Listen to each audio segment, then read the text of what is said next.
Hey guys, welcome to the study with Mayank. मैं हूं आपका मयंक और आज ला रहा हूं मैं आपके लिए यूपीएससी सी सेट यानी सिविल सर्विसेज एप्टीट्यूड टेस्ट। हम लोग यहां पर सी सेट के प्रीवियस ईयर के क्वेश्चन पेपर डिस्कस कर रहे हैं। इसी क्रम में आपका जो है सी सेट 2017 का पेपर चल रहा था, तो यहाँ पर इसका जो है पार्ट 2 डिस्कस करेंगे। तो चलिए स्टार्ट करते हैं आज का वीडियो। देखते हैं मैं क्या क्या डिस्कस कर रहा है यहाँ पर। देखिए, आज आपका 31वां प्रश्न है। किसी शहर में पहले 4 दिन औसत वर्षा 0.40 इंच दर्ज की गई। आखिरी 2 दिन 4:3 के अनुपात में वर्षा हुई। 6 दिनों की जो औसत वर्षा है वो कितनी है? 0.50 इंच थी। तो 5वें दिन की कितनी वर्षा हुई ये पूछा गया है। यानी हमें यहाँ पर जो इन्फॉर्मेशन गिवन है वो ये दी हुई है कि जो आपके 4 दिन यानी 4 डेज की जो वर्षा है इसका एवरेज बताया गया है। इसका एवरेज कितना है आपका? इसका जो एवरेज दिया हुआ है ये बताया गया है आपका 0.40 इंच। ठीक है, यानी ये हमें ये दिया हुआ है। अब देखिए, इसका 4 दिन का हमें एवरेज दिया हुआ है। अब इसको हम टोटल बना लेते हैं। इसका टोटल कितना होगा? इसका अगर आप टोटल निकालेंगे तो टोटल बराबर क्या होगा? 4 गुणा जो आपको एवरेज दिया हुआ है 4 दिन का, इसमें मल्टीप्लाई कर देंगे तो 0.40 इसमें मल्टीप्लाई आपको करने पर यहाँ पर 1.60 वैल्यू प्राप्त हो जाएगी। अब चलिए आगे जो इन्फॉर्मेशन है, देखिए ये दिया हुआ है आखिरी 2 दिन। 4 दिन के तो ये हो गए, आखिरी 2 दिन का मतलब क्या होगा? 5th डे और आपका 6th डे। ठीक है, यही तो दी हुई है। इसका अनुपात बताया गया कितना है? इसका अनुपात है आपका 4:3। ये हमने यहां पर लिख लिया। अब चलिए यहां पर आगे जो लाइन है वो जो कह रही है वो बता देते हैं। 6 दिनों की जो औसत वर्षा है वो 0.50 इंच थी। यानी ये तो 4 दिन की हो गई। अब यहाँ पे टोटल 6 दिन, यानी ये 4 दिन और बाद बाकी 2 दिन के भी मिलाकर बता दी गई है वैल्यू। तो 6 दिन की जो औसत वर्षा है, 6 डेज का जो एवरेज है वो एवरेज यहाँ पर दिया हुआ है। कितना है वो एवरेज दिया हुआ है यहाँ पर? 0.50 इंच। तो इसका भी हम टोटल निकाल लेते हैं। इसका टोटल निकाल लीजिए आप। तो टोटल बराबर क्या होगा? टोटल बराबर यहाँ पर होगा 6 इंटू, आप इसमें मल्टीप्लाई कर देंगे और आपको यहाँ पर टोटल पता चल जाएगा। तो 6 गुणा 0.50। तो जब आप इसका टोटल निकालेंगे तो टोटल हो जाएगा आपका 3 इंच। यहाँ तक बात क्लियर है? समझ में आ गया होगा। अब देखिए ध्यान देना, हमें यहाँ 6 दिन का पता चल गया और पहले के 4 दिन का पता चल गया ये। अब हमें 5वें 6वें दिन का तो बड़े आराम से निकाल लेंगे हम भाई। यहाँ पर 4 दिन का ऊपर ये दिया हुआ है टोटल, यहाँ पर पूरे 6 दिन का दिया हुआ है, तो इनमें से 2 दिन का तो निकाल ही देंगे हम। यानी 5th डे का और 6th डे का अगर निकालना हो तो क्या करेंगे? पूरे 6 दिन में से 4 दिन का घटा देंगे तो हमें 5वें 6वें दिन का पता चल जाएगा मिलाकर। तो 5th और आपका 6th डे का अगर हम निकालें तो हम क्या करेंगे? तो हम यहाँ पर ये करेंगे कि आपका जो टोटल है 6 दिन का टोटल है उसमें से 4 दिन का घटा देंगे। यानी 6 डेज में से क्या करेंगे? 4 डेज को हम घटा देंगे। यानी कि यहाँ पर 6 डेज की जो टोटल की वैल्यू कितनी है आपकी? ये आपकी 3 इंच है। 3 में से जब आप 4 वाले को घटाएंगे तो आपका कितना आ जाएगा? यानी यह है आपका 1.60। जब आप इसको इसमें से निकालेंगे तो यहाँ पर वैल्यू आपको मिलेगी 1.40 इंच। यानी कहने का मतलब क्या है? 5वें और 6वें दिन जो वर्षा हुई है उसका जो टोटल है वो कितना है? 1.40 इंच। लेकिन चूंकि प्रश्न में तो हमें ये कहा गया है, आप जो सेकंड लाइन देखें कि आखिरी 2 दिन 4:3 के अनुपात में वर्षा हुई है। यानी कि ये 4 और 3 यानी ये पार्ट है, तो 4 और 3 मिला के कितना हो गया? 7 हो गया ये। तो देखिए, अगर हम इसको हमें व्यक्त करना है किसमें? हमें यहाँ पर इसमें व्यक्त करना है। यानी कि ये तो 4:3 लिखा हुआ है, एक नंबर के रूप में लिखा हुआ है, हमको यहाँ पे दशमलव में बताना पड़ेगा। तो आप क्या करेंगे? 7 का जब आप इसमें भाग देंगे 1.40 में तो आपको यहाँ पे पता चल जाएगा कि ये कितनी बार जाएगा? 0.2 बार जाएगा। यानी कहने का मतलब क्या है? 0.2 का अगर हम गुणा इसमें कर दें, 0.2 का गुणा किसमें कर दें? 0.2 का गुणा इसमें कर दें तो हमें प्राप्त हो जाएगा 0.80। और 0.2 का गुणा अगर हम इसमें कर दें यानी कि आपके 3 में कर दें तो यहाँ पे प्राप्त हो जाएगा हमें कितना? 0.60। यानी कहने का मतलब क्या है? ये आपका अनुपात के रूप में, यानी कि जो आपका दशमलव के रूप में अनुपात यहाँ पर निकल आया। यानी कि 5वें दिन आपकी जो वर्षा हुई है वो कितनी हुई है? 0.80 इंच। तो यहाँ पर आंसर होगा 31 का सी वाला 0.80 इंच। अगला प्रश्न है अब आपका, निम्नलिखित 3 प्रश्नांशों के लिए निर्देश दिए गए हैं। नीचे दी गई सूचना पर विचार कीजिए और उनके नीचे आने वाले 3 प्रश्नांशों के उत्तर दीजिए। व्याख्याता A, B, C, D, E, F और G विभिन्न शहर हैदराबाद, दिल्ली, शिलोंग, कानपुर, चेन्नई, मुंबई और श्रीनगर आवश्यक नहीं इसी क्रम में हो के हैं जो एक सम्मेलन में शामिल हुए।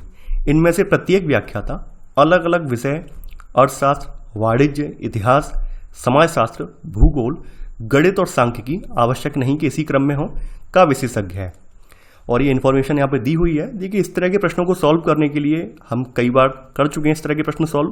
तो यहाँ पर टेबल वाली अप्रोच अपनाएंगे, यानी टेबल बनाएंगे यहाँ पर और उसके सामने जो है इन्फॉर्मेशन लिखते जाएंगे। तो हमारे पास कितने यहाँ पर व्याख्याता हैं? हमारे पास ये 6 यहाँ पर जो है ABCDEFG यानी 7 व्याख्याता हैं। तो हम लिख लेते हैं यहाँ पर बारी बारी से। A ये आपका B हो गया, ये आपका C, यहाँ पर D, ये आपका E, ये आपका F हो गया और ये आपका जो है G हो गया। ठीक है, ये आपके 6 व्याख्याता हो गए।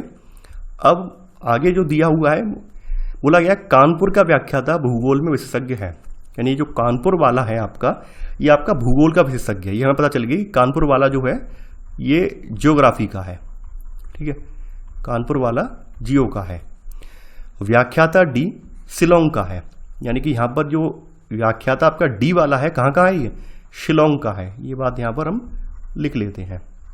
ठीक है, आगे बोला गया है व्याख्याता C जो दिल्ली का है, समाजशास्त्र में विशेषज्ञ है।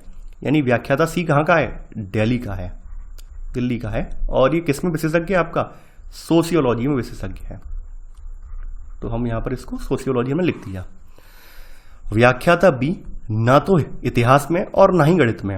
अब देखिए यहाँ पर ध्यान देना, ये ना तो इतिहास में और ना ही गणित में। तो यहाँ पर हम इसके आगे हिस्ट्री और मैथ में जो है क्रॉस लगा देंगे, जिससे समझ में आ जाए कि ये ना तो हिस्ट्री का है और ना ही ये मैथ का है।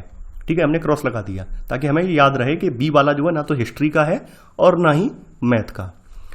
व्याख्याता ए जो अर्थशास्त्र में विशेषज्ञ है, हैदराबाद का नहीं है। यानी कि व्याख्याता ए के बारे में बताया गया है कि ये किस में विशेषज्ञ है? इकोनॉमी में विशेषज्ञ है, लेकिन ये अर्थ कहाँ का नहीं है? हैदराबाद का नहीं है। यानी ये इकोनॉमी में विशेषज्ञ है लेकिन ये हैदराबाद का नहीं है। यहाँ पर हम ठीक है, तो ऐसे करके हमने यहाँ पर करके क्रॉस लगा दिया, यानी कि ये हैदराबाद का नहीं है, इकोनॉमी में विशेषज्ञ है। व्याख्याता एफ जो वाणिज्य में विशेषज्ञ यानी कॉमर्स में विशेषज्ञ है, श्रीनगर का है। व्याख्याता एफ यानी कि ये कहाँ का है? आपका श्रीनगर का है। ठीक है, इसके अलावा किसमें विशेषज्ञ है? वाणिज्य यानी कॉमर्स सब्जेक्ट जो होता है उसमें विशेषज्ञ है। ठीक है, ये हमने लिख लिया। जी जो सांख्यिकी में विशेषज्ञ चेन्नई का है। जी कहाँ का है? चेन्नई का है, ये हमें दिया हुआ है। और ये स्टैट्स यानी सांख्यिकी जो विषय होता है उसका विशेषज्ञ है। ये इंफॉर्मेशन हमने लिख ली। अब देखिए यहाँ पर बचा क्या है? यहाँ पर आपका ई बचा है, ए बचा है, बी बचा है, 3 बचे हैं, बाद बाकी 4 तो हो गए। और शिलोंग वाला तो हमने यहाँ पर लिख लिया कि शिलोंग वाला किसका है यहाँ पर, यानी कि जो शिलोंग वाला है ये अभी हमारे सामने क्लियर नहीं है शिलोंग वाला किसका है, और ये ई वाला किसका है ये क्लियर नहीं है अभी। उसके अलावा बी वाला क्लियर नहीं है। अब देखिए यहाँ पर स्थान कौन कौन से हमारे बचे? एक तो आपका हैदराबाद बचा, ठीक है, इसके अलावा आपका जो है कानपुर बचा है आपका, और इसके अलावा आपका जो है यहाँ पर मुंबई बचा है। ये 3 स्थान बचे हैं। तो चलिए सबसे पहले स्थान देख लेते हैं। अब चूंकि ए जो है ये हैदराबाद का तो नहीं है, यानी ए के लिए हैदराबाद निकल गया, कानपुर और मुंबई रह गया केवल। अब चलिए यहाँ पर आगे देख लेते हैं। अब बी और ई में देख लेते हैं। अब देखिए यहाँ पर बी और ई में देखें, कानपुर वाला जो है ये जियो का है, कानपुर वाला जो है ये जियो का है। और सब्जेक्ट हमारे कौन कौन से बचे हैं? हिस्ट्री मैथ, हिस्ट्री मैथ ही तो बचा है, हिस्ट्री मैथ और ज्योग्राफी बची है, और ज्योग्राफी बची है आपकी केवल। अब चूंकि हिस्ट्री मैथ जो है बी वाला ले नहीं सकता है, क्योंकि यहाँ पे पहले से मना किया गया है कि ये ना तो इतिहास में और ना ही गणित में, तो ऑब्वियस सी बात है बी वाला कहाँ का है? ये कानपुर का है। ठीक है, और ये किसका है? जियोग्राफी यानी भूगोल का है। ठीक है, ये बात हमने यहाँ पर लिख दी, यानी कि ये कानपुर वाला क्या है? ज्योग्राफी का है, और ये कहाँ का है? मतलब कानपुर वाला जो है ज्योग्राफी सब्जेक्ट का है। अब देखिए यहाँ पर अब कौन सा शहर बचा है आपका? अब आपका शहर आपका बचा हुआ है हैदराबाद और मुंबई। चूंकि ए जो है हैदराबाद का नहीं है, तो ऑब्वियस सी बात है ए जो है आपका कहाँ का होगा? ये मुंबई का होगा। ई वाला कहाँ का होगा आपका? ये हैदराबाद का होगा। अब देखिए ध्यान देना, अब आपके सब्जेक्ट कौन कौन से 2 बचे? आपके 2 सब्जेक्ट बचे हैं, एक तो हिस्ट्री और सेकंड बचा है मैथ। अब देखिए हिस्ट्री मैथ के बारे में यहाँ पर ये 2 सब्जेक्ट बचे हैं और 2 ही आपके प्रवक्ता बचे हैं जिनके बारे में पता नहीं है, तो यहाँ इनके आगे हम हिस्ट्री और मैथ ऑब्लिक करके मैथ लगा देते हैं, क्योंकि इनके बारे में इन्फॉर्मेशन पूरी तरीका से गिवन नहीं है कि कौन सा हिस्ट्री का है कौन सा मैथ का है, तो हमने दोनों क्या लिख दिया, या तो हिस्ट्री का है या ये मैथ का है। अब चलिए प्रश्नों को अटेम्प्ट कर लेते हैं। 32वां प्रश्न है अब आपका, भूगोल में विशेषज्ञ कौन है, यानी कि इसमें से कौन सा व्यक्ति जो है भूगोल में विशेषज्ञ है। तो यहाँ पर बी वाला व्यक्ति जो है ये भूगोल में विशेषज्ञ है, यानी कानपुर वाला। तो यहाँ पर आंसर होगा 32 का ए। अर्थशास्त्र में विशेषज्ञ व्याख्याता किस शहर का है।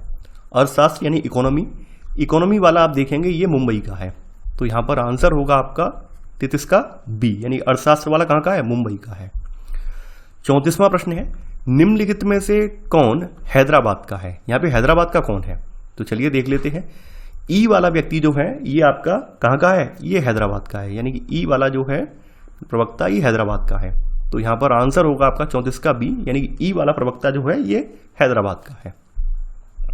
35वां प्रश्न है अब आपका, किसी पाठशाला में 5 शिक्षक ए बी सी डी और ई हैं। ए और बी क्या है, हिंदी और अंग्रेजी पढ़ाते हैं। सी और बी अंग्रेजी और भूगोल पढ़ाते हैं। डी और ए गणित और हिंदी पढ़ाते हैं। ई और बी इतिहास और फ्रेंच पढ़ाते हैं। सबसे अधिक विषय कौन पढ़ाता है। तो देखिए इसके लिए भी आपको टेबल वाला मेथड वही अपनाना पड़ेगा और उसके बाद आप यहाँ पे पता कर पाएंगे। तो हमारे पास 5 प्रवक्ता हैं, 5 शिक्षक हैं, ए बी सी डी और ई। यहाँ पर इनके विषय दिए हुए हैं, यानी विषय भी ऊपर लिख लेते हैं हम यहाँ पर, यानी हिंदी, इंग्लिश, ठीक है। इसके अलावा यहाँ पर जियोग्राफी, जियो, इसके अलावा यहाँ पर गणित, यानी कि यहाँ पर मैथ, यहाँ पर आपका आगे दिया हुआ है मैथ के अलावा हिंदी तो हो ही गया, इतिहास और फ्रेंच दिया हुआ है, यानी कि इतिहास यानी हिस्ट्री और फ्रेंच और दिया है, यानी कि ये हिस्ट्री और यहाँ पर फ्रेंच और दिया है, ये हमने यहाँ पर ये लिख लिया। इस तरह से टेबल हम यहाँ पर बन गई हमारी ये।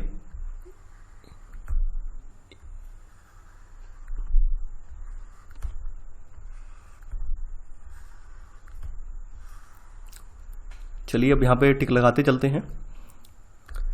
हाँ, ए और बी जो है हिंदी तथा अंग्रेजी, यानी कि ए जो है हिंदी पढ़ाता है, अंग्रेजी पढ़ाता है, और बी भी यहाँ पर जो है हिंदी और अंग्रेजी पढ़ाता है। यहाँ तक क्लियर है। सी और बी अंग्रेजी और भूगोल पढ़ाते हैं। सी और बी, देखिए यहाँ पर ध्यान देना, चूंकि यहाँ पर बी तो ऑलरेडी यहाँ पे टिक लगा हुआ है, तो यहाँ पर सी में अंग्रेजी का लगा दिया टिक हमने, और ये क्या है, अंग्रेजी और भूगोल, यानी सी और बी अंग्रेजी और भूगोल, यानी कि बी वाला जो है भूगोल भी पढ़ाता है यहाँ पर, और सी वाला भी यहाँ पर अंग्रेजी और भूगोल पढ़ाता है। डी और ए गणित और हिंदी पढ़ाते हैं। डी और ए, यानी कि डी चूंकि हिंदी का ए में पहले लगा हुआ है तो डी हिंदी, इसके अलावा डी क्या है, गणित और पढ़ाता है, तो ए भी यहाँ पर गणित पढ़ाता है। ई और बी इतिहास और फ्रेंच पढ़ाते हैं, यानी कि ई और बी क्या है, यानी कि ई वाला पहले लिख लेते हैं, ई वाला क्या पढ़ाता है, इतिहास, हिस्ट्री और फ्रेंच। बी वाला भी इतिहास और आपका फ्रेंच, यानी कि आप यहाँ पर देखें जो बी वाला शिक्षक है ये सबसे ज़्यादा विषय पढ़ा रहा है, तो यही आपका आंसर है, यानी 35 में का बी, यानी कि यहाँ पर आंसर होगा बी वाला, क्योंकि बी वाला सबसे ज़्यादा विषय पढ़ा रहा है। आप काउंट कर लीजिए।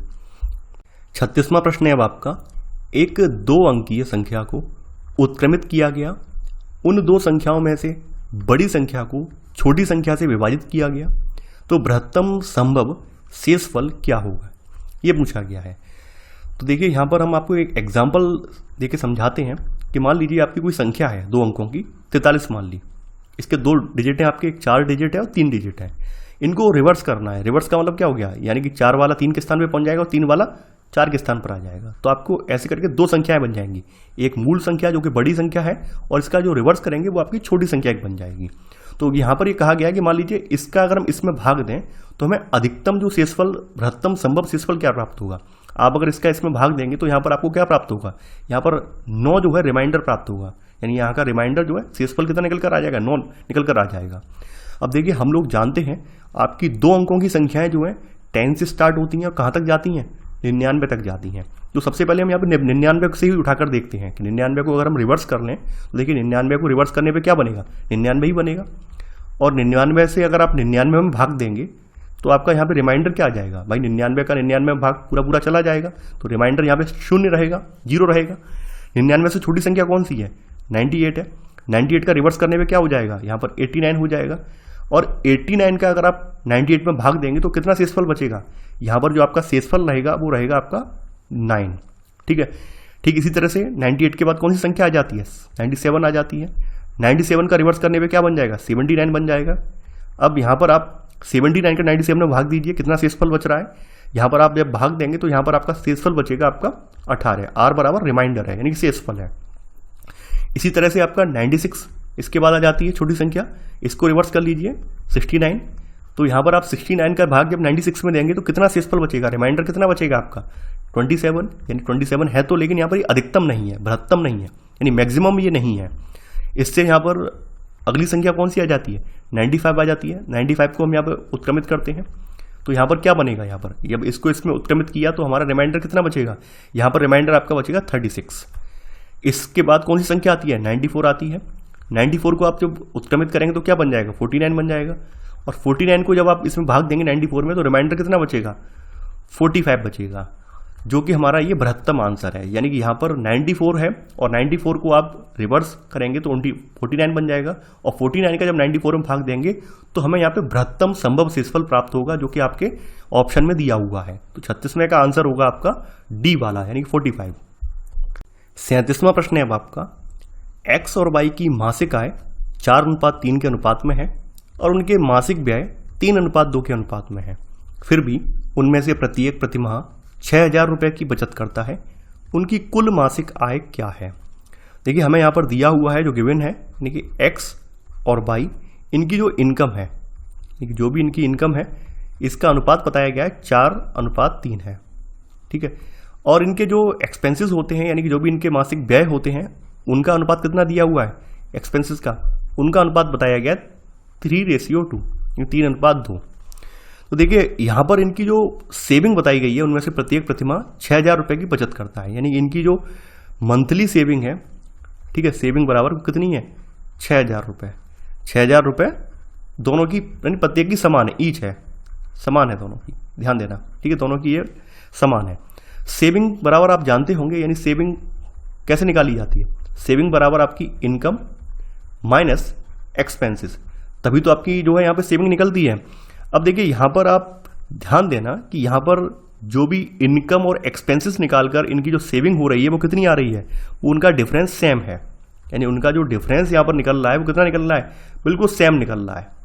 यानी कि जो दोनों 6,000 रुपये ही बचा रहे हैं, इनका डिफरेंस कितना निकल रहा है? दोनों का 6,000 निकल रहा है कि भाई आपकी कोई भी इनकम हो लेकिन आप बचत दोनों समान कर रहे हैं। यानी कि जब इनकी बचत यहाँ पर रुपयों में समान हो रही है, रुपीज़ में है, ध्यान देना, जब इनकी बचत रुपीज़ में समान हो रही है तो ऑब्वियस सी बात है हम ये देखते हैं क्या रेशियो में भी इनकी बचत समान है? देख लेते हैं। अब देखिए यहाँ से आप इनकम और एक्सपेंसेस का डिफरेंस देखें, यहाँ पे डिफरेंस कितना आ रहा है? 1 का आ रहा है यहाँ पर, एक्स का 3, और यहाँ पे बाई का डिफरेंस देख लेते हैं। बाई का डिफरेंस भी यहाँ पर कितने का आ रहा है? 1 का डिफरेंस आ रहा है। यानी कि कहने का मतलब क्या है? एक पार्ट क्या है? ये एक पार्ट आपका सेविंग वाला है, क्योंकि हमें ये पता है सेविंग बराबर इनकम माइनस एक्सपेंसेस। तो सेविंग इनकी कितनी हो रही है? 6,000 रुपये। यानी कि एक पार्ट की वैल्यू कितनी है हमारी? इस एक पार्ट की वैल्यू जो है, एक पार्ट जो सेविंग वाला बचा है, इसकी वैल्यू कितनी है? 6,000 रुपये। अब चूंकि इन दोनों की सम्मिलित पूछी गई है, सम्मिलित यानी कि उनकी कुल मासिक आय क्या है, तो यहाँ पर 4 पार्ट हैं, 3 पार्ट हैं, ये कितने हो गए आपके? 7 पार्ट हो गए। अब इनके एक पार्ट की वैल्यू 6,000 रुपये सेविंग हो रही है, तो यहाँ पर आप मल्टीप्लाई कर दीजिए तो आपको पता चल जाएगा। सेविंग का क्या हो गया? 7 × 6,000, यानी कि दोनों की जो सैलरी कितनी है? ये 42,000 रुपये पर मंथ है। तो यही आपका आंसर होगा। तो आंसर है 37 का आपका बी वाला, यानी कि 42,000 रुपये। 38वां प्रश्न है अब आपका, किसी कमरे की 2 दीवारें और एक छत बिंदु P पर समकोण बनाते हुए मिलती हैं। एक मक्खी हवा में है जो पहली दीवार से 1 मीटर, दूसरी दीवार से 8 मीटर तथा बिंदु P से 9 मीटर दूर है। वह मक्खी छत से कितने मीटर दूर है? ये पूछा गया है कि वो मक्खी जो है वो छत से कितने मीटर दूर है। देखिए यहाँ पर आप अपना जो भी कमरे में बैठ के स्टडी कर रहे हो उस कमरे को पहले देखिए। आपके कमरे में आप देख रहे होंगे, यानी इस तरह से ही कमरा पूरा होता है। उसमें लंबाई, चौड़ाई और ऊंचाई होती है, यानी छत तक की ऊंचाई भी होती है, फ्लोर से लेकर छत तक की लंबाई और चौड़ाई भी होती है। तो यहाँ बोला गया है कि यहाँ पर कोई बिंदु P है, ये वाला जो बिंदु है ये P है, ठीक है। यानी बिंदु P पर क्या है? इसकी जो साइड वाली वॉल है और ये वाली वॉल क्या है? यहाँ पर आके 90 डिग्री का एंगल बना रही है, और ये सब जो एंगल बन रहा है 90 डिग्री का बन रहा है, ये बताया गया है। यहाँ पे बोला गया है कि ये जो दीवार है आपकी, ये वाली दीवार और ये वाली दीवार के बारे में देखिए, आप अपना इमेजिन करके चलिए। यहाँ पर बताया गया है कि यहाँ पर कोई मक्खी उड़ रही है, हवा में है मक्खी। मक्खी ना तो आपके इस दीवार पे चिपकी हुई है, ना ही इस दीवार पे चिपकी हुई है। और बोला गया है कि यहाँ पर एक दीवार से इसकी जो डिस्टेंस है, यानी कि यहाँ से लेकर इस दीवार से इस मक्खी की जो डिस्टेंस बताई गई वो कितनी बताई गई है, 1 मीटर है। सेकंड वॉल से अगर आप इसकी डिफरेंस देखें, सेकंड वॉल से इसकी डिस्टेंस देखें तो ये बताई गई है 8 मीटर। यहाँ तक बात क्लियर है। और बोला गया है कि जो P यानी कि जहाँ पर आपकी दीवार की जो है साइड वाली वॉल और ये वाली वॉल और ऊपर की तरफ जो छत है ये मिलती हैं, यहाँ वाले बिंदु से इसकी जो दूरी है वो कितनी है, 9 मीटर है, 9 मीटर दी हुई है। अब आपको देखिए इसकी जो छत से इसकी जो है, यानी ये जो इसकी जो ऊपर ये छत है, ये वाली जो छत है, ठीक है, ये छत है, अपनी छत देख लीजिए, इस छत से इस मक्खी की दूरी कितनी है ये निकालनी है। तो देखिए इसके लिए यहाँ पर एक आपका डायरेक्ट फॉर्मूला होता है। तो यहाँ पर हमें इसका डायगोनल दिया हुआ है, यानी कि यहाँ पर डायगोनल ऑफ क्यूबॉइड दिया हुआ है, कितना है, 9 मीटर है। तो यहाँ पर आप लिख लीजिए डायगोनल ऑफ क्यूबॉइड, ये कितना है आपका, 9 दिया हुआ है। और यहाँ पर फॉर्मूला में जो दिया हुआ है इन्फॉर्मेशन वो हम लिख लेते हैं। यहाँ पर ध्यान देना, हमें इन्फॉर्मेशन कहाँ की निकालनी है, हमें इन्फॉर्मेशन जो निकालनी है वो निकालनी है डिस्टेंस के रूप में, यानी कि हमें जो मक्खी उड़ रही है इसकी छत से या जो ग्राउंड फ्लोर है इससे दूरी कितनी है, यानी कि यहाँ पर जो दूरी निकालनी है मक्खी की छत से, इसको हम मान लेते हैं d दूरी है, ठीक है, हमें ज्ञात नहीं है। तो यहाँ पर हमें क्या क्या गिवन है, यानी एक साइड वाली वाल से 1 मीटर दूर है और दूसरी वाली से 8 मीटर दूर है। तो ये 1 का स्क्वायर हो गया, दूसरी वाली का 8 का स्क्वायर हो गया, ठीक है। चूंकि हमें d निकालनी है, यानी कि हमें छत से इसकी डिस्टेंस निकालनी है, d के बारे में हमें पता नहीं है, तो d ले लेते हैं, d का स्क्वायर हो गया। ये डायगोनल ऑफ क्यूबॉइड कितना दिया हुआ है, 9 मीटर दिया हुआ है, तो 9 इक्वल टू, जब आप इसको सॉल्व करेंगे यहाँ पर तो कितना आ जाएगा, 1 + 64 प्लस d का स्क्वायर, ठीक है। अब देखिए इसका हम यहाँ पे स्क्वायर कर लेते हैं, वर्गमूल हटा देते हैं, तो ये कितना हो गया, ये 81 हो गया, ठीक है। ये यहाँ पे 65 प्लस d स्क्वायर, यहाँ पर आप इसको इधर पहुँचाएंगे तो कितना हो जाएगा, d स्क्वायर बराबर कितना हो गया, 81 में से 65 घटाएंगे 16 बचेगा। इसका वर्गमूल लेंगे तो वर्गमूल लेने पर आपको d बराबर 4 मीटर, यानी कहने का मतलब क्या है, छत से मक्खी की जो दूरी है वो 4 मीटर दूर है। तो यहाँ पर आंसर होगा आपका ए वाला, 38 का ए। अगला प्रश्न है अब आपका, निम्नलिखित 3 प्रश्नांशों के लिए निर्देश, निम्नलिखित सूचना पर विचार कीजिए, उनके नीचे आने वाले 3 प्रश्नांशों के उत्तर दीजिए। 8 रेलवे स्टेशन है आपके, A B C D E F G और H, या तो ये 2 तरफा मार्गों से जुड़े हैं या फिर एक तरफा मार्गों से जुड़े हुए हैं। एक तरफा मार्ग C से A तक है, E से G तक है, B से F तक है। देखिए लिखते जाते हैं, एक तरफा मार्ग कहाँ से कहाँ तक है, आपका पहला मार्ग बताया गया है कि ये C से लेकर कहाँ तक जा रहा है, A तक जा रहा है, तो A की तरफ हमने तीर लगा दिया, C से लेकर A तक हो गया। अगला बताया गया है कि ये अगला वाला जो है E से लेकर G तक है, यानी अगला जो मार्ग है आपका ये E से स्टार्ट होता है, कहाँ तक जाता है, ये आपका G तक जा रहा है, ठीक है, E से लेकर G तक है। अगला है B से F तक है, यानी अगला वाला जो मार्ग है आपका ये B से स्टार्ट होता है और ये कहाँ तक जाता है, ये आपका F तक जाता है, ठीक है, यानी कि ये B से F तक है। फिर अगला वाला बताया गया है D से H तक, यानी कि यहाँ पर ये आपका एक मार्ग है D और यहाँ से कहाँ तक जा रहा है, ये H तक जा रहा है, ठीक है, D से H तक। यहाँ तक बात क्लियर है। आगे बोला गया है G से C तक, यानी G से C तक आपका क्या है, ये सिंगल रूट है, G से C तक, ठीक है। E से C तक, E से C तक, यानी कि ये एक सिंगल रूट है आपका E से C तक। H से G तक, H से G तक, यानी कि ये भी आपका एक सिंगल रूट है H से G तक, ठीक है। 2 तरफा मार्ग, 2 तरफा मार्गों के लिए अलग पेन यूज कर लेते हैं। A और E के बीच में, A और E के बीच में क्या है, 2 तरफा मार्ग है, ऐसे करके आपको पता चलेगा, यानी कि A इधर से आ सकता है, इधर से जा भी सकता है, दोनों 2 तरफा मार्ग हैं। G और B के बीच में है, G और B के बीच में क्या है, 2 तरफा मार्ग है, ठीक है। F और D के बीच में है, F और D के बीच में भी क्या है, 2 तरफा मार्ग है, ठीक है। E और D के बीच में है, E और D के बीच में 2 तरफा मार्ग है। यहाँ तक बात आपने क्लियर कर ली और आपका डायग्राम ड्रॉ हो गया। चलिए प्रश्नों पर आते हैं। तो देखिए 39वां प्रश्न है, C से H तक यात्रा करते हुए निम्नलिखित स्टेशनों में से किस एक से गुजरना ही होगा।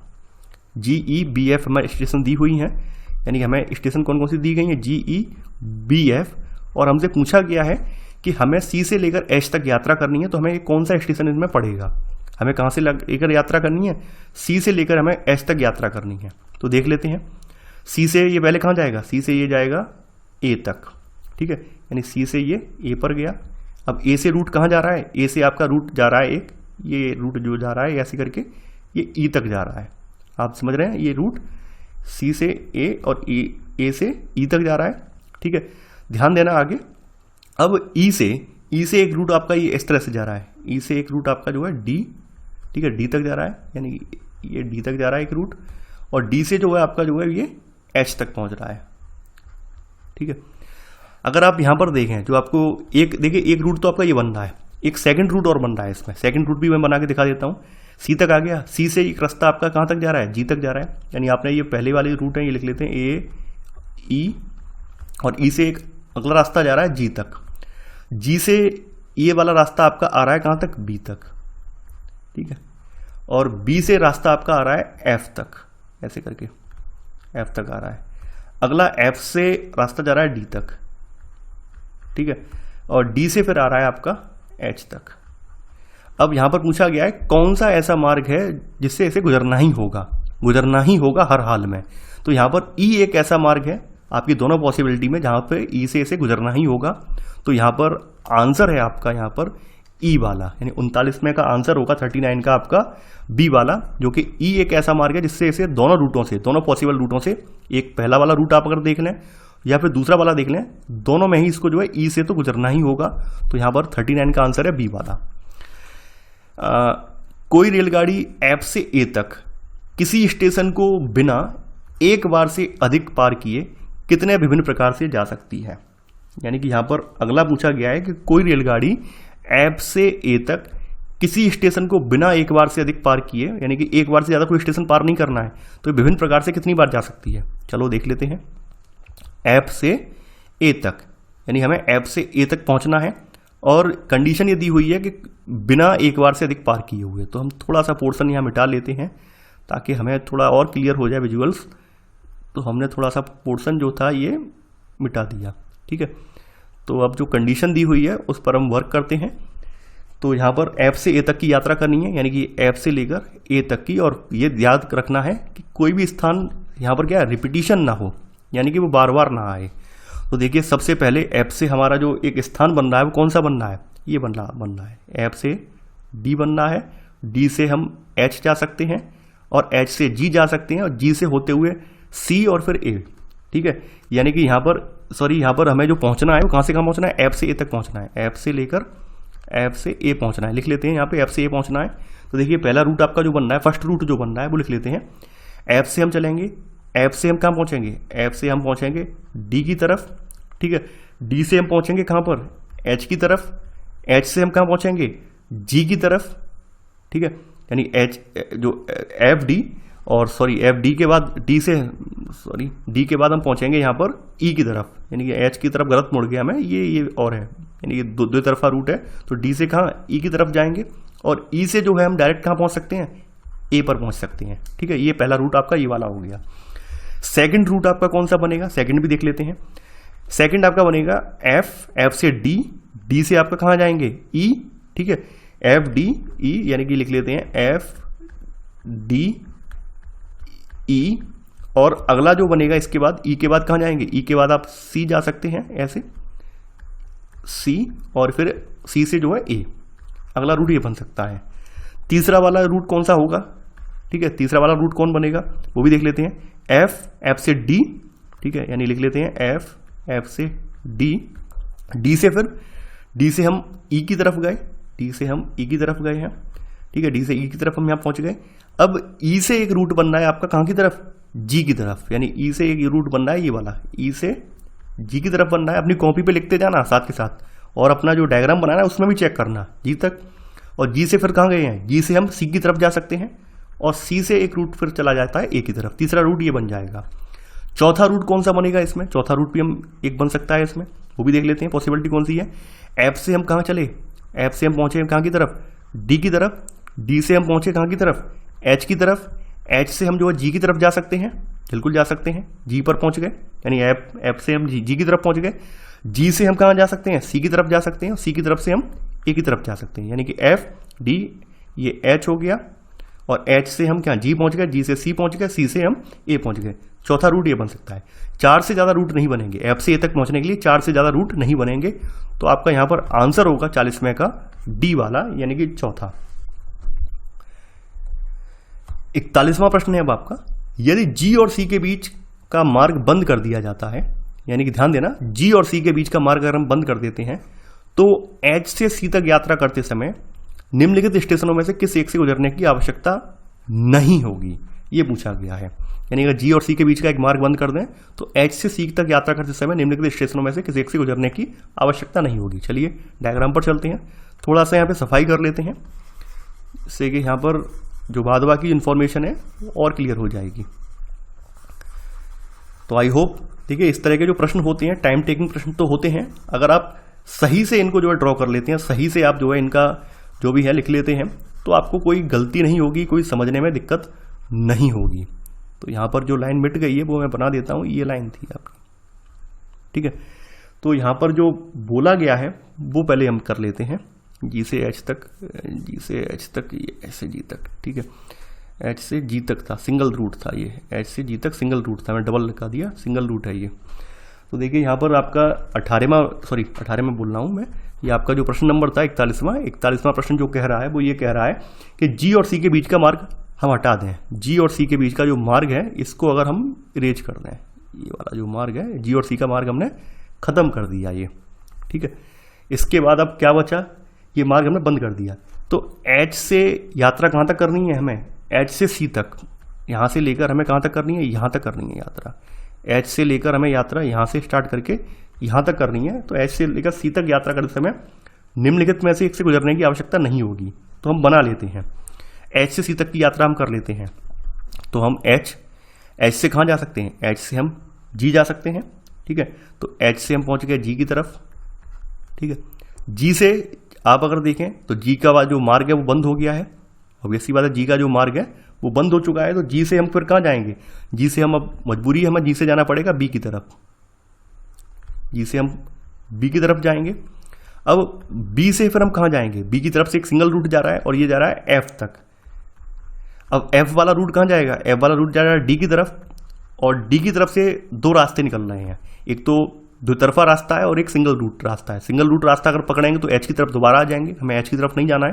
तो यहाँ से हम कहाँ आ सकते हैं, यहाँ से हम E की तरफ पहुँच जाएंगे, D से हम E की तरफ, ये वाला रास्ता पकड़ के हम E की तरफ पहुँच जाएंगे। और E से क्या है, E से डायरेक्ट हम C की तरफ पहुँच जाएंगे, E से हम C की तरफ पहुँच जाएंगे, यानी H G B F D E C। तो आप देखेंगे यहाँ पर ये कौन सा नहीं पड़ेगा, इसमें A वाला नहीं आएगा। यहाँ पर A कहीं है, A कहीं नहीं, A तक जाने की जरूरत ही नहीं है हमें। तो यहाँ पर आपका आंसर होगा 41 का C वाला, यानी कि इसमें कहीं भी A नहीं आएगा। 42वां प्रश्न है अब आपका, कुछ 2 अंकीय संख्याएं हैं, इन संख्याओं और इनके अंकों को उलट देने पर बनने वाली संख्याओं का अंतर सदैव 27 रहता है। ऐसी अधिकतम कितनी 2 अंकीय संख्याएं हैं। देखिए बड़ा सिंपल है, और जो अभी हमने प्रश्न देखा था अभी कुछ देर पहले उसी से मिलता जुलता है। तो आपको पता होना चाहिए 2 अंकों की संख्याएं जो होती हैं 10 से स्टार्ट होती हैं, 99 तक जाती हैं। और यहाँ पर भी वही सिस्टम बताया गया है कि मान लीजिए 2 अंक हैं, अगर उनको हम उलट देते हैं तो उलटने के उपरांत क्या होगा, इनका जो डिफरेंस बताया गया है कितना आएगा, 27 आएगा, ये बोला गया है, ये यहाँ पर बताया गया है। तो हम यहाँ पर कंसीडर कर लेते हैं जो आपकी संख्याएं हैं, तो इनके बारे में कंसीडर कर लेते हैं, थोड़ा सा मान लेते हैं कि आपकी जो कंसीडर करने के उपरांत जो संख्याएं हैं वो आपकी क्रम से क्या है, 10x - y है। ध्यान देना 10 क्यों लगा रहा हूं मैं यहाँ पर, चूंकि यहाँ पर ये 2 अंक जो होते हैं दहाई के अंक होते हैं, यानी इकाई दहाई, तो इसलिए यहाँ पर हमें यहाँ पर क्या है, डिजिट लेने हैं। यानी कि यहाँ पर हम संख्या नहीं ले रहे हैं बल्कि संख्याओं के डिजिट ले रहे हैं, पहला डिजिट और दूसरा डिजिट। तो यहाँ पर दूसरा वाला जो डिजिट है दहाई का ही तो है, तो इसलिए 10 यहाँ पर हो गया और ये 22 हो गया। अगर इनको रिवर्स कर दें, यानी कि ये तो हमने मान लिया ये आपका नंबर इस तरह से 10x - y है, अगर इनको हम रिवर्स कर दें तो रिवर्स करने पर हमें क्या प्राप्त होगा, यहाँ पर 10y - x प्राप्त होगा या नहीं होगा, होगा, ठीक है। अब जो इन्फॉर्मेशन दी हुई है यहाँ पर, जो कंडीशन दी हुई है वो हम लिख लेते हैं। यानी नाउ कंडीशन क्या दी हुई है, आपका 10x + y - 10y - x = 27, ये हमें दिया हुआ है। यानी कहा गया है इनके अंकों को, यानी ये संख्याएं हैं, देखिए आप ध्यान देना, संख्या और अंकों में अंतर होता है। जैसे ये जो 99 है पूरा संख्या बोली जाएगी। अगर इनको पृथक रूप में डिजिट के रूप में अंक देखें तो अंक यहाँ पे क्या कौन से हैं, ये आपका 9 अंक है, ये 9 अंक है। तो यहाँ पर बोला गया है कि हमने ये जो अंक थे ये हमने अंक लिखे हैं, ध्यान देना, ये अंक लिखे हैं हमने, ये अंकों को अलग अलग करके लिखा है यहाँ पर, ठीक है, ये अंकों को अलग अलग करके लिखा है। तो हमने क्या किया यहाँ पर, अब इन अंकों की मदद से जो संख्याएं तैयार हुई हैं उनको घटाने पर इनका कितना आ रहा है, यहाँ पर अंतर 27 आ रहा है। तो चलिए सॉल्व कर लेते हैं इसको। तो जब हम इसको सॉल्व करेंगे तो कुछ इस तरह से आ जाएगा, 9x माइनस 9y बराबर कितना आ जाएगा, 27। तो यहाँ पर आप 9 से 3 से भाग दे दीजिए, सॉरी 9 से भाग दे दीजिए, तो यहाँ पर आ जाएगा x माइनस वाई बराबर कितना आ जाएगा, 3 आ जाएगा। यानी कि यहाँ पर आप देखें x और y का जो डिफरेंस है यानी जो वो है 3 है। यानी कहने का मतलब क्या है, यहाँ पर x संख्याएं कौन कौन सी हो सकती हैं, x की अगर संख्याएं देखें x में, तो x में आपका 4 आ सकता है। यानी हम यहाँ पर ऐसी संख्याएं रखेंगे जिससे कि जो आपका लेफ्ट साइड है वो राइट के बराबर हो जाए, यानी LHS राइट हैंड साइड के बराबर हो जाए। ये हमें इस तरह की संख्याएं रखनी है। तो x बराबर क्या रख सकते हैं हम यहाँ पर, x की हम 4 रख सकते हैं, 5 रख सकते हैं वैल्यू, 6 रख सकते हैं, 7 रख सकते हैं, 8 रख सकते हैं वैल्यू, 9 रख सकते हैं। y की वैल्यू हम क्या क्या रख सकते हैं, y की वैल्यू हम 1 रख सकते हैं, 2 रख सकते हैं, 3 रख सकते हैं, 4 रख सकते हैं, 5 रख सकते हैं, 6 रख सकते हैं। इससे ज़्यादा हम नहीं रख सकते, इससे ज़्यादा रखेंगे तो हमारा जो अंतर है वो 3 नहीं आएगा। ये 4 और 1, 4 में से 1 घटाएंगे तो अंतर कितना आ जाता है, 3 आ जाता है। 5 में से 2 घटाएंगे तो अंतर कितना आ जाता है, 3 आ जाता है। 6 में से 3 घटाएंगे तो अंतर कितना आ जाता है, 3 आ जाता है। 7 में से 4 घटाएंगे अंतर कितना आ जाता है, 3 आ जाता है। और 8 में से 5 घटाएंगे तो भी 3 आ रहा है, 9 में से 6 घटाएंगे तो भी 3 आ रहा है। यानी कि इनको अगर आप देखें तो इन 41 इनकी जो ये डिजिट है, इन डिजिट को मिलाकर जो संख्याएं बनेंगी, जैसे 41 का उल्टा कितना हुआ 41, और 41 का उल्टा कितना हुआ 14 हुआ। अगर आप इसमें से इसको घटाएंगे कितना आ जाएगा, यानी इसको आप घटा लीजिए, कितना आया, 11 में से 4 घटाया आपका 7 बचा, यहाँ पर 3 ऐसे 1 घटा 2 27 आया। यानी इनका अंतर इन डिजिट के मतलब से इन डिजिट के मिलाकर जो नंबर बन रहा है, जो भी संख्या बन रही है उस संख्या का अंतर, उसको रिवर्स करने पर जो अंतर आ रहा है 27 के बराबर आ रहा है। तो यानी कि यहाँ पर संख्याएं कितनी बन रही हैं इस तरह से, 1 बन रही है, 2 बन रही है, 3 4 ये 5 ये 6, यानी कि यहाँ पर 6 संख्याएं यहाँ पर बन रही हैं जिनका अंतर 27 आ रहा है। यानी जिनके अंकों पर घुमाने पर, हमें अंकों को रिवर्स करने पर उनका अंतर सदैव 27 आ रहा है। तो यहाँ पर 6 का कोई ऑप्शन ही नहीं है, तो यहाँ पर आंसर होगा आपका डी, उपरोक्त में से कोई नहीं। यानी ऐसी संख्याएं, ऐसा करने पर हमें 5 से अधिक संख्याएं प्राप्त होती हैं जो कि विकल्प में नहीं है। तो यहाँ पर आंसर होगा आपका 42 का डी वाला। 43वां प्रश्न है अब आपका, यदि 150 पृष्ठों की एक पुस्तक में 1 से 150 तक संख्याएं अंकित करनी है तो पुस्तक में मुद्रित अंकों की कुल संख्या क्या है। देखिए ध्यान देना, ये अंकों का फेर है, घूम मत जाना यहाँ पर। तो फिर से हम बोल रहे हैं, अंकों की कुल संख्या क्या है।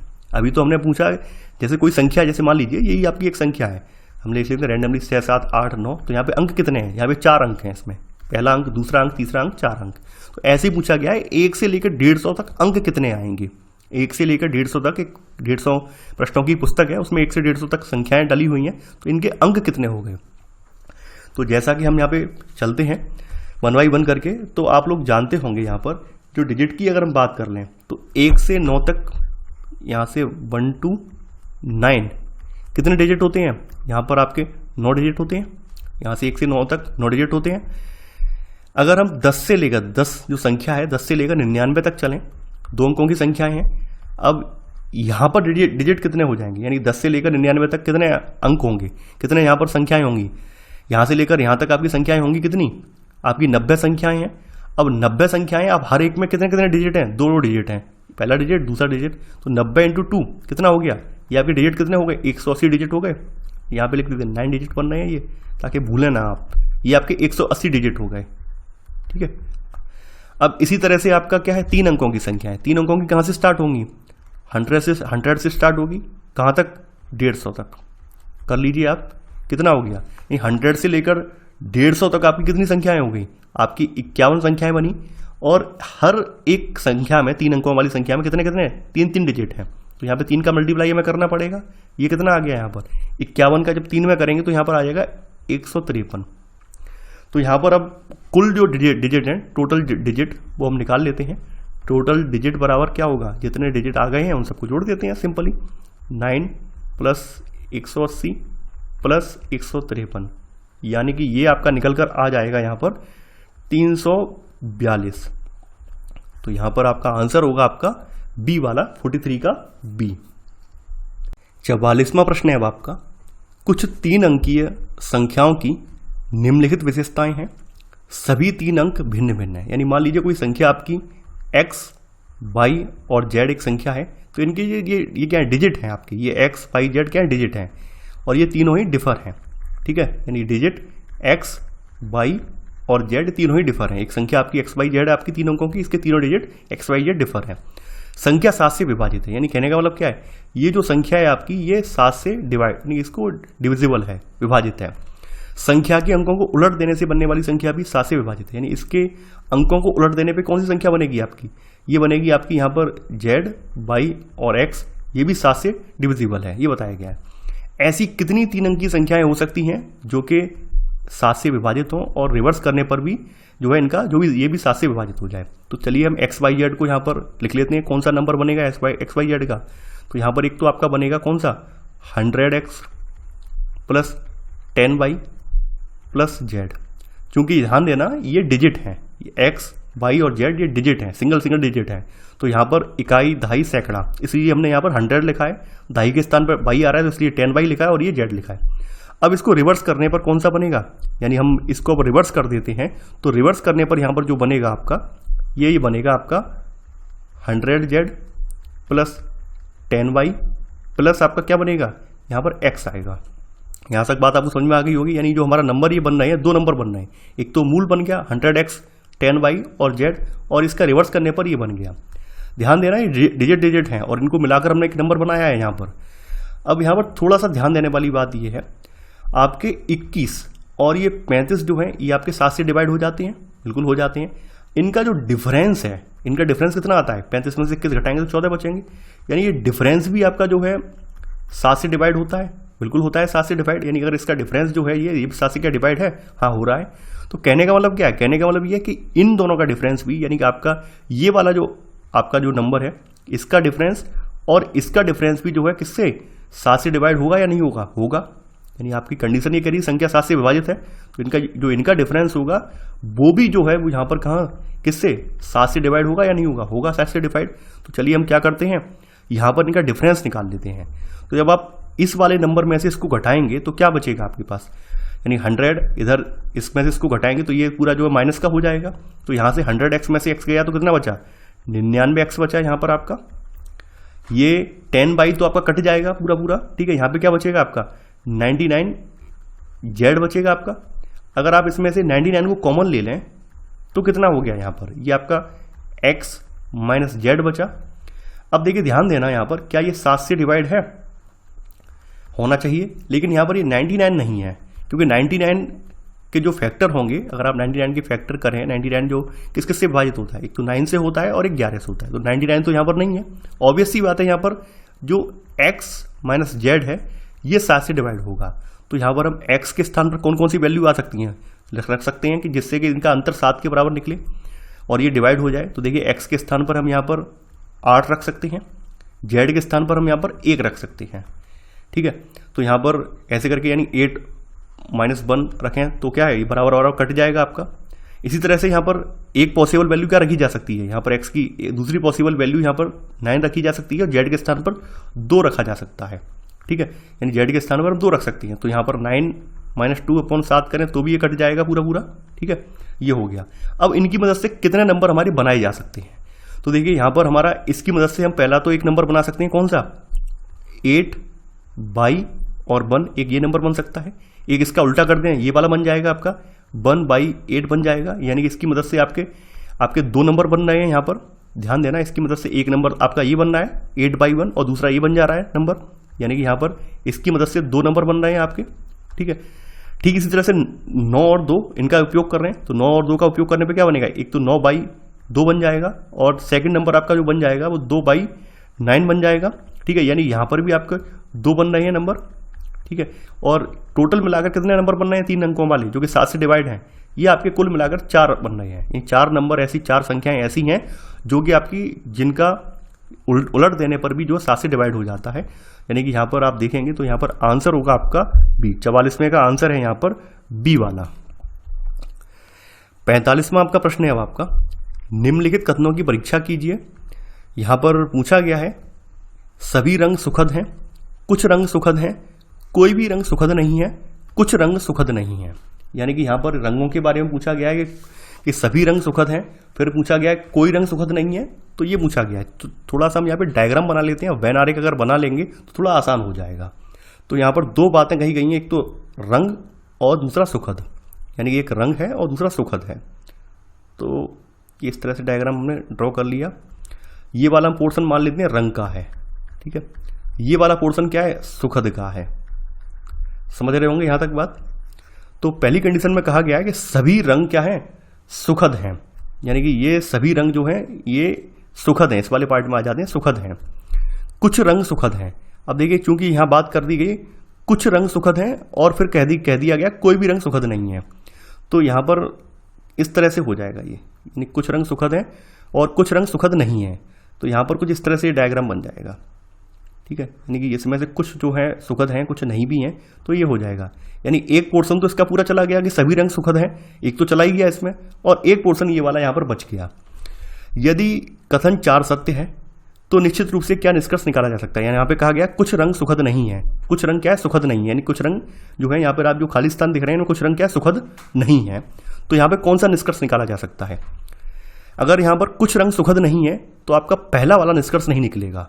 यानी कि यहाँ पर चूंकि कुछ रंग सुखद नहीं है तो ऑब्वियसली वाला सभी रंग सुखद नहीं होंगे, तो यहाँ पर पहला वाला जो है असत्य हो जाएगा। तो यहाँ पर आंसर होगा आपका डी वाला, पहला असत्य है, ठीक है। सिंपल था, कोई ज्यादा टफ नहीं है, ये थोड़ा लॉजिकली सोचने की बात है यहाँ पर। 46वां प्रश्न है अब आपका, 46 है आपका, 99 तथा 1000 के बीच ऐसी कितनी संख्याएं हैं जिनमें अंक 8 इकाई स्थान पर है, यानी जिनमें अंक 8 इकाई के स्थान पर है। तो देखिए देख लेते हैं। आपका पहला जो है आपका 99 ही है, 99 से लेकर आपका कहाँ तक है, ये आपका 200 तक है आपका। और इसमें कितने कितने आ जाते हैं आपके, जो कि आपके यहाँ पर एक तो आपका 108 आ जाता है, इसके बाद 118 आ जाता है, ठीक है। ऐसे करते करते यहाँ पर आप देखेंगे 198 ये आ जाता है। और ये टोटल कितने हो गए, तो टोटल जो है नंबर कितने हो गए जिसमें 8 आ रहे हैं। ऐसे टोटल नंबर आपके जो हैं ये 10 नंबर हो रहे हैं, ठीक है। काउंट कर लीजिए 108, 118, एक हम पूरा लिख के ही बता दे रहे हैं जिससे कि आप कंफर्म हो जाएगा। 118, 128, 138, 148, 158, 168, 178 और 188, ठीक है। और लिखा हुआ 1 2 3 4 5 6 7 8 9 10, यानी कि यहाँ पर 10 नंबर ऐसे हैं जिनके पीछे आप देखेंगे क्या आ रहा है, 8 आ रहा है यहाँ पर 99 से लेकर 200 के बीच। ठीक ऐसे ही हम यहाँ पे लिखते जाते हैं, 200 तक हो गया ये। अब यहाँ पर 201 से लेकर 300 के बीच ये भी होंगे ऐसे ही, 300 के बीच भी आप लिखेंगे 300 के वही होगा। 208 से लेकर कहाँ तक, 298 तक, इसमें भी वही 10 होंगे, 10 नंबर्स होंगे, ठीक है। 10 नंबर्स यहाँ पर भी होंगे। ऐसे ही आप यहाँ पर आप देखेंगे कितना, 301 से लेकर आप अगर यहाँ पे चलेंगे तो कहाँ तक, सॉरी 3001 लिख दें, 301 से लेकर 400 तक चलेंगे तो वहाँ पर भी आपको ऐसे ही नंबर देखने को मिलेंगे। 308 से लेकर कहाँ तक, ये 398 तक, ये भी आपके 10 नंबर ऐसे ही होंगे, ठीक है। तो देखिए ऐसे करते करते यहाँ पे पूछा गया है कहाँ तक, ये यहाँ पर 1000 तक, यानी कि ये कहने का मतलब ये 900 से लेकर 1000 के बीच में यहाँ तक पूछा गया है। तो आप देख लीजिए यहाँ पर 908 और ये हो गया आपका 998।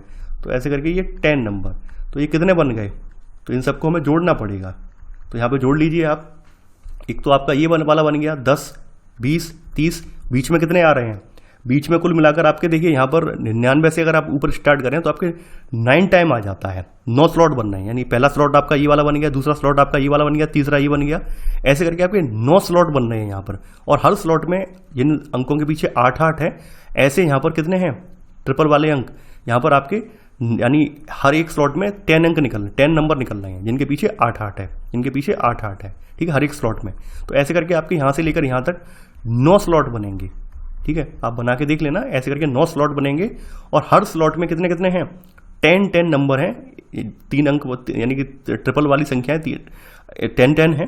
तो यहाँ पर कितना हो गया, 9 × 10 बराबर 90 है। यानी कि टोटल जो आपकी यहाँ पर संख्याएं जो है 90 संख्याएं हैं 99 से लेकर 1000, जिनके पीछे 8 का जो है इकाई स्थान है। तो यहाँ पर 8 जो है इकाई स्थान पर है, तो यहाँ पर आंसर होगा 46 का सी वाला। 47वां प्रश्न है अब आपका, यदि एक प्रतिदर्श आंकड़े के लिए माध्य माध्यिका बहुलक है तो वितरण। देखिए माध्य बताया गया है कि माध्य लेस देन माध्यिका, माध्यिका लेस देन बहुलक, यानी कहने का मतलब क्या है, माध्य सबसे कम है और बहुलक सबसे ज़्यादा है। मान लेते हैं, अज्यूम कर लेते हैं माध्य की वैल्यू क्या है 3 है, माध्यिका की वैल्यू 5 है और बहुलक कितना है 7 है। हम अगर इसको ग्राफ पर दिखाएं तो ग्राफ आपका कुछ इस तरह से बन जाएगा। अगर हम इसको ग्राफ पर हम दिखाना चाहें तो माध्य जो होगा सबसे छोटा ग्राफ बनेगा माध्य का, यानी माध्य का जो ग्राफ होगा मीन का वो छोटा बनेगा। मीडियन का ग्राफ थोड़ा सा बड़ा बन जाएगा यहाँ पर, क्योंकि मीडियन की वैल्यू ज़्यादा है, मीडियन जो है मीन से बड़ा है आपका, तो मीडियन की वैल्यू ज़्यादा हो जाएगी। मॉड की अगर वैल्यू देखें यानी बहुलक की वैल्यू देखें तो बहुलक सबसे बड़ा है, तो मॉड की वैल्यू यहाँ पर सबसे बड़ी होगी। ठीक है, यहाँ तक बात क्लियर है आपकी, यानी हमने अज्यूम कर लिया है। चलिए अब हम यहाँ पर प्रश्न को देख लेते हैं, क्या ये सम्मित है। सम्मित तब होता है जब इन सबकी वैल्यू जो है बराबर बराबर होती है, यानी मान लीजिए इनकी वैल्यू अगर 2-2 होती तो ये सम्मित बोला जाता, लेकिन ये बराबर नहीं है बल्कि क्या है बढ़ते हुए क्रम में है। दाहिनी ओर विषम है। अब देखिए दायां अगर अपना देखें तो आपका लेफ्ट ये होगा, राइट ये होगा, तो यहां पर कहा गया है दाहिनी ओर विषम है। दाहिनी ओर विषम होने का मतलब क्या है कि लेफ्ट साइड वाला ऊंचा हो, लेफ्ट साइड वाला की वैल्यू ज्यादा हो और राइट की वैल्यू जो है कम होती जाए, इस तरह से कम होती जाए, तो ये दाहिना विषम हो जाएगा इस तरह से। ठीक है, जबकि यहाँ ऐसा नहीं है, यहाँ पर बहुलक की वैल्यू ज्यादा है और माध्य की वैल्यू कम है, यानी क्या है दाहिनी ओर ये सम हो रहा है ना कि विषम, तो आपका बी वाला भी गलत हो जाएगा। न सम्मित है और न विषम है, ये भी गलत है भाई। सम्मित बेशक नहीं है लेकिन विषम भी नहीं है ना, यहाँ पर विषम नहीं है लेकिन सम तो है भाई, सम तो है, वैल्यू तो बढ़ रही है यहाँ पर, ये सी वाला भी गलत हो जाएगा। बाईं ओर विषम है, हाँ बिल्कुल सही बात है। अगर आप राइट हैंड साइड से लेफ्ट की तरफ देखेंगे तो क्या हो जाएगा, वैल्यू डिक्रीज हो रही है, यानी कि ये विषम होता जा रहा है, यहाँ पे वैल्यू कम होती जा रही है। तो यहाँ पर हमारा डी वाला कथन आपका सही हो जाएगा, 47 का आंसर होगा आपका डी, बाईं ओर विषम है। 48वां प्रश्न है अब आपका, स्त्री एक्स की आयु 1 वर्ष पूर्व किसी संख्या का वर्ग थी तथा अगले वर्ष यह किसी संख्या का घन हो जाएगी, उसे अपनी आयु के पुनः किसी संख्या का घन होने के लिए न्यूनतम कितने वर्ष प्रतीक्षा करनी पड़ेगी। बड़ा आसान सा प्रश्न है। अब देखिए यहाँ पर x की आयु है, कहा गया है कि ये 1 वर्ष पूर्व क्या है, यानी कि 1 साल पहले की बात हो रही है, और 1 साल पहले क्या था, एक परफेक्ट स्क्वायर के रूप में थी, यानी कि इनकी एक संख्या वर्ग के रूप में थी, यानी कि यहाँ पर कोई एक इनका ये संख्या जो थी, इनकी आयु जो थी वो एक वर्ग के रूप में थी, परफेक्ट स्क्वायर के रूप में थी। 1 साल बाद इनकी आयु जो क्या है एक घन के रूप में हो जाएगी, यानी कि 1 ईयर के बाद इनकी आयु बोला गया है किसके रूप में, ये क्यूब के रूप में हो जाएगी, यानी कि घन के रूप में आ जाएगी यहाँ पर। तो देखिए हम इमेजिन करके देखते हैं ऐसी कोई संख्या है जो कि आ जाएगी, और आगे बोला गया है कि फिर आगे आने के बाद आगे ऐसा कौन सा होगा जिसमें परफेक्ट क्यूब फिर से हो जाएगी, आगे कितने साल बाद इनकी संख्या जो है इनकी जो एज है वो परफेक्ट क्यूब में होगी, ये पूछा गया है। ठीक है, तो देखिए आपको पता होना चाहिए, अगर हम स्क्वायर निकालें तो 2 का क्या हो जाएगा 4 हो जाता है, 3 का कितना हो जाता है 9 हो जाता है, 4 का कितना हो जाता है 16 हो जाता है, 5 का क्या है 25 हो जाता है, ये बात हम जानते होंगे। ऐसी अगर हम घन की बात करें तो घन तो आपको आते होंगे 3, ठीक है, 3 का क्यूब क्या होगा 27 होगा, ये स्क्वायर लगाना भूल गया इन सब के ऊपर, ये ठीक है। ऐसे ही 4 का क्या होगा, 4 का क्यूब क्या होगा, ये 64 होगा। तो देखिए यहाँ पर अगर आप एक अज्यूम करके चलें, यहाँ पर आप बड़ा सिंपल है, कोई ज़्यादा बड़ा टफ नहीं है, यहाँ पर आप 25 को ले लेते हैं हम, ठीक है। यहाँ पर हम मान लेते हैं कि अभी इनकी जो एज है वो 26 है, इससे 1 साल पहले यानी 25 हो गई। 25 का वर्ग आप निकालेंगे कि किसका है, वर्गमूल इसका निकालेंगे तो कितना आ जाएगा 5 आ जाएगा, यानी ये 5 का परफेक्ट स्क्वायर है या नहीं है, बिल्कुल है। इनकी एज अब 27 हो जाए तो 27 किसका जो परफेक्ट है, 27 जो है परफेक्ट किसका है, 3 का क्यूब है, ये परफेक्ट क्यूब है, 3 का क्यूब है, ठीक है। आगे अब देखिए यहाँ पर, आप देखिए यहाँ पर क्यूब में अगर हम देखें तो यहाँ पर 64 साल की एज में ये क्या है परफेक्ट हो जाएंगे, परफेक्ट क्यूब बन जाएंगे। 64 यहाँ पर आप लेते हैं तो ये 64 किसका क्यूब है परफेक्ट, 4 की घात 3 का। तो यानी कि यहाँ पर डिफरेंस कितना आ रहा है, यहाँ से लेकर यहाँ तक इनका जो डिफरेंस परफेक्ट संख्या बनने के लिए डिफरेंस कितना आ रहा है, तो 64 में से आप क्या करेंगे 26 को घटा देंगे। तो यहाँ पर अब आप घटा लीजिए, यहाँ पर आपका आ जाएगा 8 और ये आ जाएगा 3, यानी कि ना 38 साल का वेट और करना पड़ेगा एक परफेक्ट क्यूब बनने के लिए, परफेक्ट कह सकते हैं, यानी कि इन्हें अपनी आयु के पुनः किसी संख्या का घन होने के लिए 38 साल की प्रतीक्षा करनी होगी, तब इनका जो एज है, एज नंबर है, वो एक परफेक्ट घन बन पाएगी। तो यहाँ पर आंसर है आपका बी वाला, 48 का बी। 49वां प्रश्न है अब आपका यहाँ पर, पी क्यू की तुलना में 3 गुना तेजी से कार्य करता है, जबकि पी और क्यू एक साथ मिलकर आर की तुलना में 4 गुना तेजी से कार्य कर सकते हैं। यदि पी क्यू और आर एक साथ मिलकर किसी कार्य को करते हैं तो उन्हें आपस में अपनी आय को किस अनुपात में बांटनी चाहिए। देखिए यहाँ पर एक बात याद रखना, इनकम जो प्रोपोर्शनल होती है वो एफिशिएंसी के प्रोपोर्शनल होती है। यानी इनकम जो है एफिशिएंसी के प्रोपोर्शनल होती है, यानी कि आप जितना एफिशिएंट होंगे, जितना आप जो क्षमता अपनी यूज कर पाएंगे, उतना ही ज़्यादा आप अर्न कर पाएंगे। यानी जिसकी क्षमता ज़्यादा होगी वो ज़्यादा अर्न करेगा। तो यहाँ पर बोला गया है कि पी क्यू की तुलना में 3 गुना तेजी से कार्य करता है। यानी कि पी और क्यू का अगर हम रेशियो देख लें यहाँ पर, वो कितना है 3:1, क्योंकि ये 3 गुना तेजी से काम कर रहा है क्यू की तुलना में, तो ये 3:1 का इनका रेशियो है। एफिशिएंसी इनकी क्या है 3:1 की एफिशिएंसी है। यहाँ पर, यहाँ तक क्लियर है आपको बात ये, ठीक है।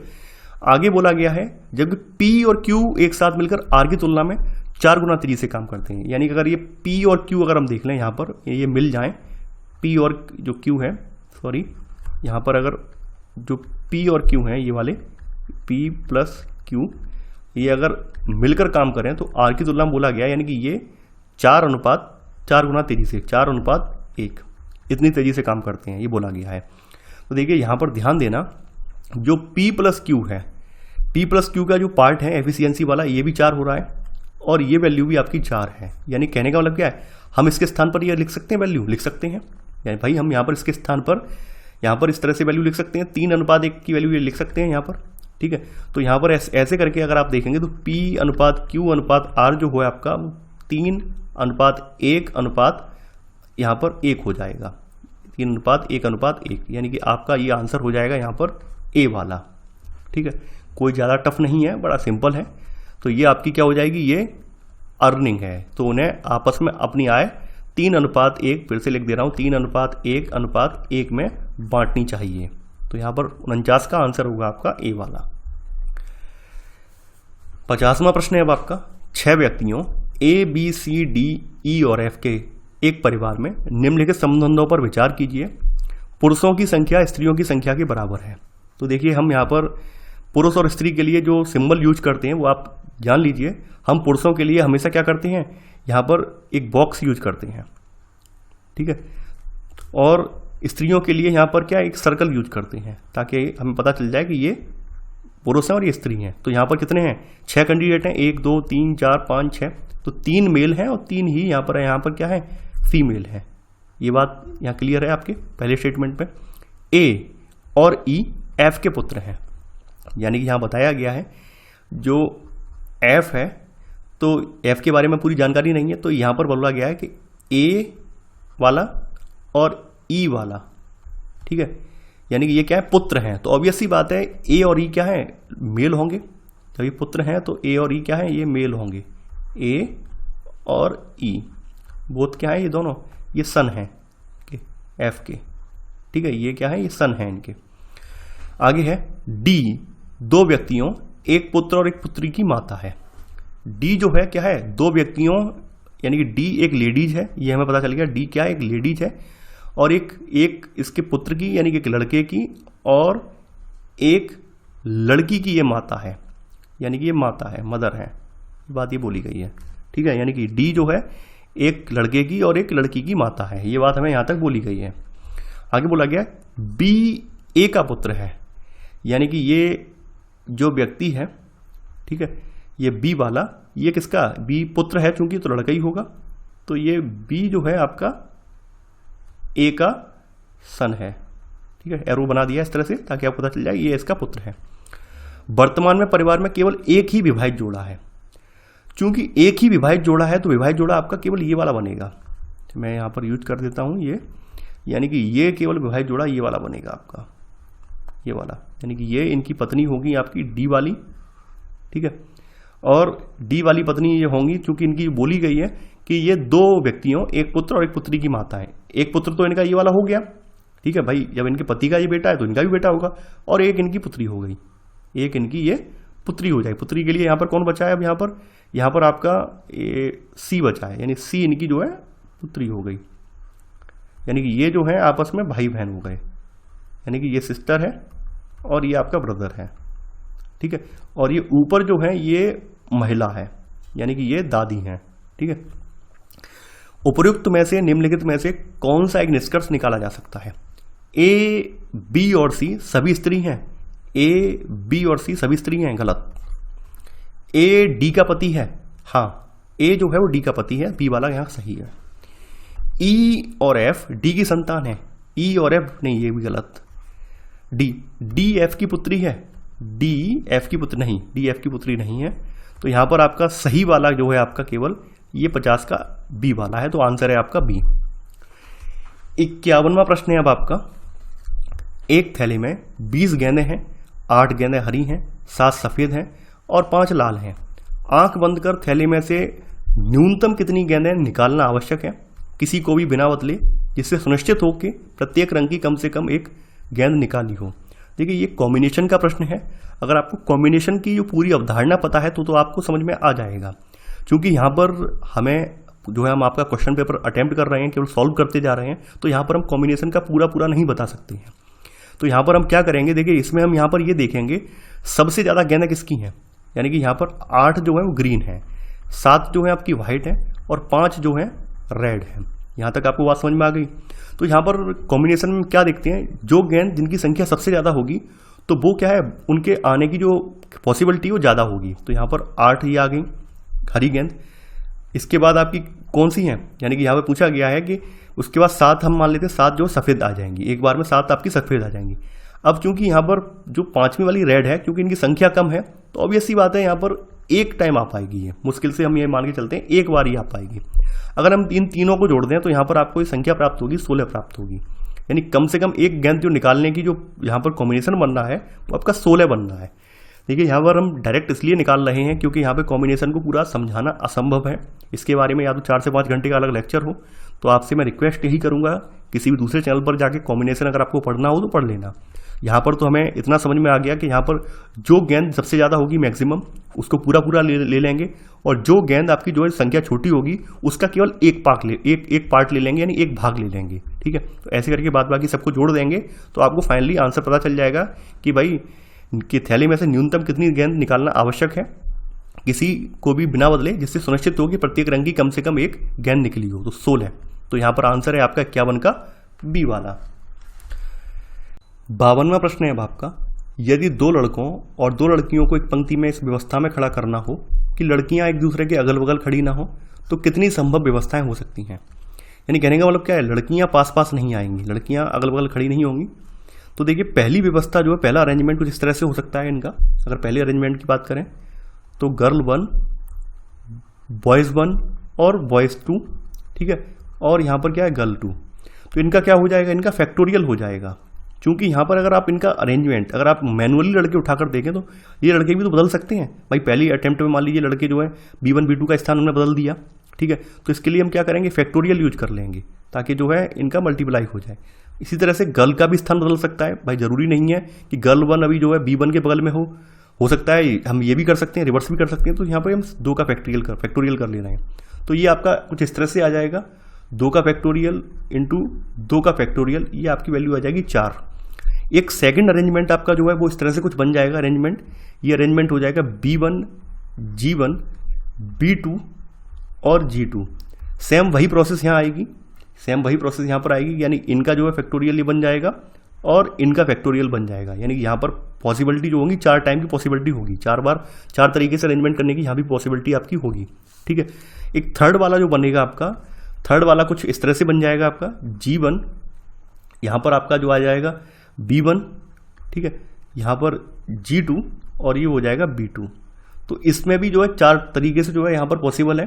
तो ऐसे करके यहाँ पर 4 तरीके से अरेंजमेंट यहाँ पर भी पॉसिबल है। तो इन सब के अरेंजमेंट को अगर देख लें तो टोटल आपके 12 तरीके से अरेंजमेंट करना इनका पॉसिबल है। यानी ये 4 बच्चों की मदद से हम 12 तरीके से यहाँ पे अरेंजमेंट कर सकते हैं।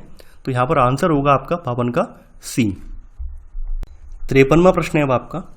4 सेंटीमीटर इंटू 4 सेंटीमीटर के एक घन के एक बाह्य पृष्ठ को पूरी तरह लाल रंग से रंगा गया। तत्पश्चात इसे फलकों के समानांतर 1 सेंटीमीटर क्यूब के 64 छोटे घनों में काटा गया। कितने छोटे घनकों की फलकें रंगी हुई नहीं हैं।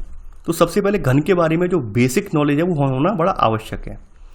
तो हम यहाँ पे बात कर लेते हैं, किसी घन में कितने कॉर्नर होते हैं। किसी घन में अगर कॉर्नर की बात करें, कोने की बात करें, तो ये आप देख रहे हैं 1 2 3 4 5 6 7 8, घन में आपके 8 कॉर्नर होते हैं। यहाँ पर इसके फेस की बात करें, यानी कि हम फलक की बात करें, तो इसके 6 फलक होते हैं। हम पहले भी डिस्कस कर चुके हैं। आपके अगर पास में डिब्बा वगैरह हो या फिर माचिस हो, उस पर देख लेना 6 फलक होते हैं। यानी एक आपका ऊपर हो गया, ये साइड से, ये आगे वाला, इसके पीछे वाला। अपने पासा देखा होगा, पासे के 6 फलक होते हैं, वही 6 फलक होते हैं।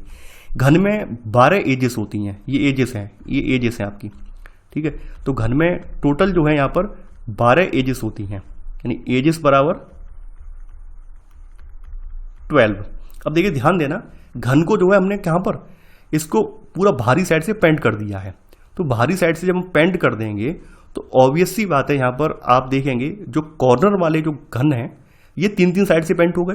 भाई कॉर्नर वाले जो घन कितने कितने साइड से पेंटेड हो रहे हैं, एक इस साइड से हो रहा है, एक इस साइड से, एक साइड से, तो कितना हो गया ये 8 जो है, यानी कि 8 ऐसे घन हैं, 8 ऐसे जो क्यूब हैं, ये 3 साइड से पेंटेड हैं। एजेस वाले कितने हैं, एजेस वाले आप यहाँ पे काउंट कर लीजिए। यहाँ पर आप देखेंगे ये एजेस वाले जो है, आपकी एजेस कितनी है, 12 हैं। तो यहाँ पर आप देखेंगे, और ये 2-2 साइड से हो रहे हैं, यानी कि ये 2-2 साइड से पेंटेड हैं। तो एजेस वाले आप देख लीजिए, एक एक एज पर कितने बन रहे हैं, यानी 1 2 3, इसके रिवर्स वाले जो बन रहे हैं, तो यहाँ पर 12 × 2, यानी कि 12 आपके जो है, 12 × 2 जो है आपके क्या है, ये 24 जो है एजेस वाले हैं, ठीक है, जो कि पेंट से रंगे हुए हैं। यहाँ पर ये 4-4 बीच में आपके आ रहे हैं, ये वाले हिस्से, ठीक है, ये आप देख पा रहे हैं, ये भी पेंट से रंगे हुए हैं। ये टोटल 6 फलक पर हैं, तो कितना हो गया, 4 × 6, यानी कि ये कितना होगा, 24 आपके जो है फलक वाले जो हैं रंगे हुए हैं। इन सबको अगर आप मिला दें, इन सबको जोड़ दें, तो कितना बन जाएगा, 24 + 24 + 8, यानी कि यहाँ पर 56 निकल कर आएगा। तो 64 हमने यहाँ पे डिवाइड कर लिए हैं, 64 हमने छोटे छोटे 1-1 सेंटीमीटर के घन बना लिए हैं। इनमें से 56 आप निकाल दीजिए, तो हमें पता चल जाएगा 8 आ जाएगा, यानी 8 यहाँ पर क्यूब ऐसे हैं जो कि रंगे हुए नहीं हैं। ये तो मैनुअल तरीका हो गया। ये तरीका वो अपना सकता है जिसको घन की बेसिक नॉलेज है।